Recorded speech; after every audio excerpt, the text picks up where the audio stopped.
どうなんですかね。これも塩田さんにお伺いしようと思って、今回教わった上柴森平先生の甥っ子の井上則明さん。のりあき、はい。まあ、あの人なんかね、今ありがたいことにちょいと動画ぐらいありますからね。はい。すごいですね。見ただけあで。すごいですあ、あね。まりそうですね、動画出回ってないですけど、ちょっとは確かにちょっとほんありますね。のちょっとですけど、ほんのほんのちょっとで。ちょこっとですけどね。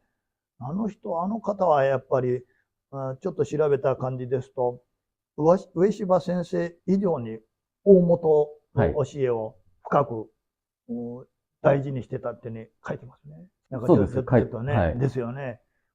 なんと言うんでしょうかね。でも、どうなんでしょうか。今の時代はあんまりそういう宗教性を表に出すと、どうなんですか。やっぱり嫌われる。そんなことはないですか。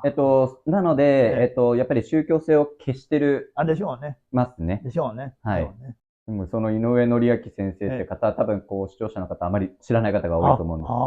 私も初めてお名前をね、聞きました。おいっ子さんなんですね。そうですね。宇部島森江の甥いでしえて、そえ。ええ。の大本教に入信したのももっと早く、大お本教でこう合ね気道って名前じゃないんですけどえ。も、え教えたのも早え。く。ええ。で、この前、そちらの道場にも行ってきまして、まあ撮影はしてないんですけども、そうでしたか。そうですね。やっぱり、なんだろう、まあ、合気道は武道じゃなくて教育だっておっしゃって教育。それは普通教育。のエデュケーションですね。そうですはい、ね。はい。で、胆力の養成って言うんですよ。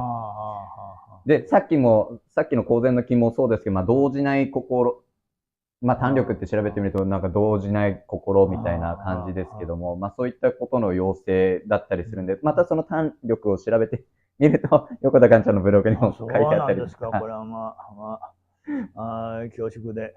ねえ、なんていうのか、うん、まあ、禅っていうのも、一時代はそういう胆力を鍛えなきゃっていうようなことを強調された時代はありましたあ、けれども、うん、今はやっぱりあんまり時代の流れでしょうかしらね、強調されにくいんじゃないでしょうかしら。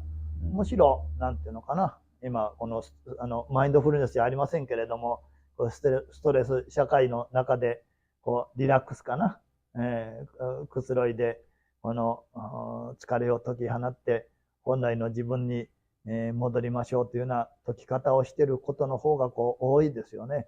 そういう胆力を強調するなんていうのは、そうね、やっぱり武闘系というのか、先ほどちょっと触れた、やっぱり禅はこの戦争と密接に関わったということうん。もありましたのでね、反省も多少あるんじゃないかなと思いますが、あんまりですね。でも、おのずと、そういうものは備わってくるんじゃないでしょうかしらね。ただね、これ私なんかも長年やっぱ勘違いしてたのは胆力と言っても、これやっぱり物理的な身体的なものとやっぱり違うんですよね。それは丹田に力を入れるためにいろんなこの技法もありますし、丹田呼吸なんていうのもありますけども、随分そういうのも学んでやりましたけど、やっぱりね、そういう技法や身体的な技ではなくして、やっぱり結局最後は船越義信が言ったような、もう自分は死んでもこの道に生きるという、そのそこに帰するんでしょうね、やっぱりね。そうじゃないかなっていう気がいたしますね。うん。もう何が起きても、まあ、水が流れる公然、じゃないですけどはい。も、がごとく、受け入れる覚悟でういらっしゃるというん。ことですよね、船越議員も。まあ、そうでし死ぬょうね。ときは死ぬんだしっていうようねなえ、感じねですし、え。まあ、それが胆力って言えば胆力ででももしょうね。でしょうね。でしょうね。う、だから言葉はちょっと違うけども、やっぱ全部ね、こう通じていて、通じますね。やっぱり公然とか、やっぱ空とかって、道理の上でやっぱり空という心理がその背景にはっきりあるという。そうでないと、やけくその胆力じゃこれね、はい。まあそれもありますけどね、やけくその胆力というのも、それはなかなかね、やけくそはやけくそで強くて、馬鹿にできないんですけれども、しかしそうじゃなくして、やはりその空ということ、空っぽということが土台にあるっていうのが、我々禅では大事ですよね。そしたら合気道でいう、やっぱりその空っぽになるっていうことも、その相手を、まあ相手として見るというわけではなく、うん。まあ敵として見るわけでもなく、まあ情とか剣をやるんだったらそれ情とか剣として見るわけではなく、まあいることがやっぱり、まあ動く善というのであれば、そういう似たところなのかなって思います。でないと、やっぱぶつかりが生じてしまうので、なので、その合気道の目指すところもそうだと思うんですよ。まあもちろんそうじゃないからそういうところを目指すわけですけど、まあこういったら何かしたいって思いも生まれますし、でもやっぱり目指しているところは、まあそこで、それで、まあそうなっていけば、まあなんか無意識、相手も無意識、自分も無意識。今は相手のために、技をかける人は相手のために、まあやっつけようとした人もいますけども、で、受けをする人も相手のために。これが最初意識的にやってたものが、まあどんどんね、意識じゃなく、その、まあ無作為っていうか、無心無意と言いますか、もう策略もなくなっていったときに、僕は調和が生まれると思っているので、だからそこを、すみません、似てるって言ったらあれかもしれないですけども、そういったその相手がいる中での、その武道の合気道のあり方なのかなっていう。ですね。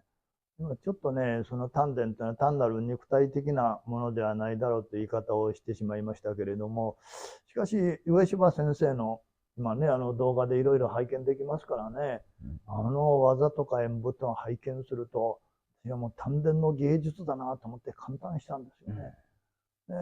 なんていうのかな、それを単にこう丹田を練り鍛えるっていうような、ではなくして、それでいて、見事にこう丹田が充実していて、もうどんな動きをしていても、その丹田の中に収まってるっていうんでしょうかね。だからその丹田、頭っていうのは判断して攻撃の働きですけれども、丹田と腹っていうのはこの、やっぱり受け入れる働きなんじゃないかなと思うんですよね。なるほど。そうね、岡田虎次郎って星座の人が、頭の人、胸の人、腹の人っていう人間を分け方してるんですけどね。頭の人ってのは知識ばっかり求めてる。これやっぱ多いですよね。胸の人ってのは、これはいいんですけど、感情が豊かね。喜びとかね、悲しみとかね、芸術家とかね。でも本当の人間の理想は腹の座った人であると。そういう、でもそれが私がこう勘違いしていたのは、なんかね、こう、無理に力んで、この腹を作ろうとかね。それが、そういうのとは違う、丹田っていうのはあり方だなっていうことが、まあ最近、ようやく、研究してきて、少し分かってきたって感じなんですね。深いですよね、丹田。どうなんですか千代田さんなんか指導するときに、やっぱり丹田ってやっぱり大事に言うでしょ？あんま言わないですか？言います。やっぱり言いますよね。はい。そうですね。なんでじゃあ動かせるのかって言ったら、なんか、こう、一見構えとかもこう出てるけども、なんかここから動いてるんですよね。ここからそう見ててびっくりする。なんかこうやってやって前進するって方では教わるわけだけども、その前進するって言ったらそれはね、ただ歩くだけになっちゃいますけども、なんかもう慣れてきてたら、なんかここから勝手に前進してるようになるんですよね。構えとかも、手とかなんて重要じゃない。ここからなんか引っ張られてるような感じになるのがやっぱ良くて、で、上柴先生の言葉でも手は知覚なんです。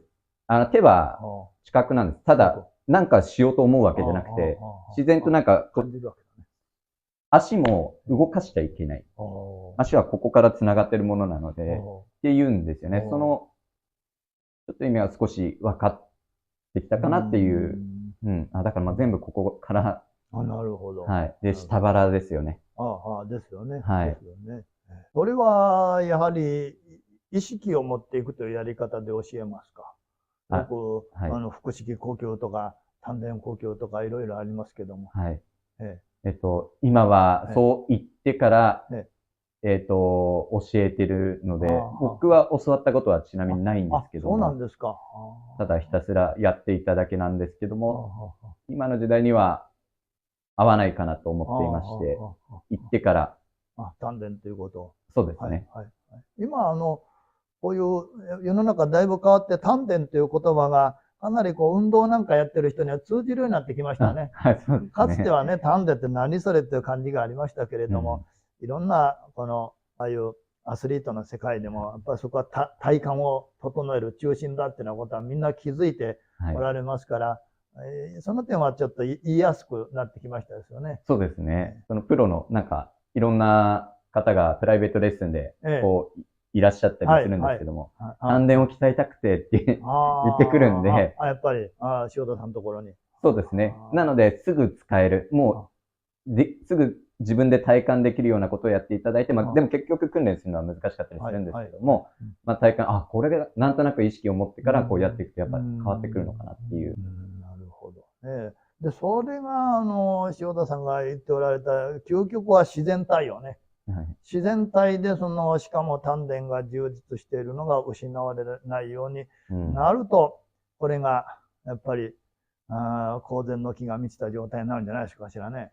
そうですね。目指したいところです。高い境地でしょうね。自然体で歩くとやっぱり難しいでしょうね。はい。ただ歩いてるのとやっぱり違うわけですよ。自然体で歩くっていうのは。そうですね。ですよね。吉田先生の絵もここで動いてるような感じですよね。そうなのよね。ああいう情をね、いくら振り回してもね、ここの辺はもう微動だにせずに常にここにトンとこう収まっててね、これはこのね、動く座禅だなと思って、初めて見た、初めの子は DVD でしたけどね、DVD で見せてもらった時には感動でしたからね。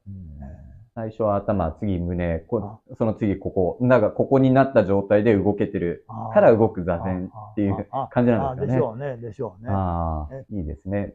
そしたら、その見ている方々も、まあ動く禅ってなんとなく思って、面白そうだなってこう入っている方がいますけども、これが果たして禅なのかっていうところがわからない部分があると思うんですけども、今みたいなことだとも頭で考えることなく、まあ、こっちで動いてるってことですよね。だから頭を空にして、こう動いていくことがやっぱ禅にこう繋がっていくと思うので、はい。なので、皆さんもね、何か、自分の今の、修行に、ね、少し考えるきっかけとなっていただけたらなと思います。それはね、我々禅はそれを二六時中、どんな時でも、その丹田の力を失わないように工夫しろってね。おそらくね、合気道でもそうでしょうね。その道場来てからやって終わったらもう、終わったって連絡して、それは普段通勤の道とか歩いてる時もやっぱり意識することはおそらく大事なんでしょう。そうですね。丹田も大事ですけども、丹田に多分つながるんでしょうけども、外で徳を積まなくちゃいけない。徳を積む。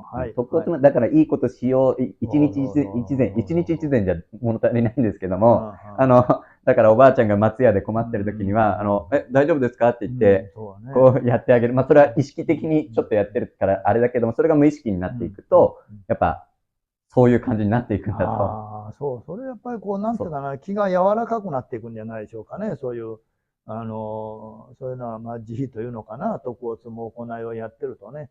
人間っていうのは相手が喜んでくれるってのは一番喜びだと思いますからね。そういう時に気っていうのは一番こう、巡りがいいし、そして活性化してくるんじゃないかと思いますよね。あとね、やっぱ、表情も私大事だと思うんですけどね。表情ですか。まあ、稽古の時はやっぱおそらくね、厳しい表情でやらないとあれでしょうけれども、日常ね、人に接するような時は、やっぱり穏やかな表情で接するっていうのは、やっぱ大事じゃないかなと。これ禅の立場ですけどね。どうですかね、合気道の達人ってやっぱり普段でもおっかないですか？いろいろですか？いろいろです。そうですか。昔の時代と今の時代は違うのかなって思います。開けてる方は、もう誰にでも気さくでわーっていう。オープンな方もいらっしゃる。いい笑顔、オープンです。もう誰とでもね、分け隔てなく接してますけども、昔の時代の武道家は怖いところはちょっと多いですね。近寄りがたい。僕、横田館長にお会いするときも、ちょっと恐れ多いですから、でもそしたらすごい話しやすい。いやいや、とんでもありません。でもやっぱそういうところが重要。まあ人を引きつけることは普段でも人を魅了するようなことを合気道家も目指してますから、近寄り。でしょうね。それはやっぱり和の世界でしょうね、和。そうですね。調和。なので、そうですね。おっしゃる通りだと思います。ありがとうございます。はい、ありがとうございました。はい。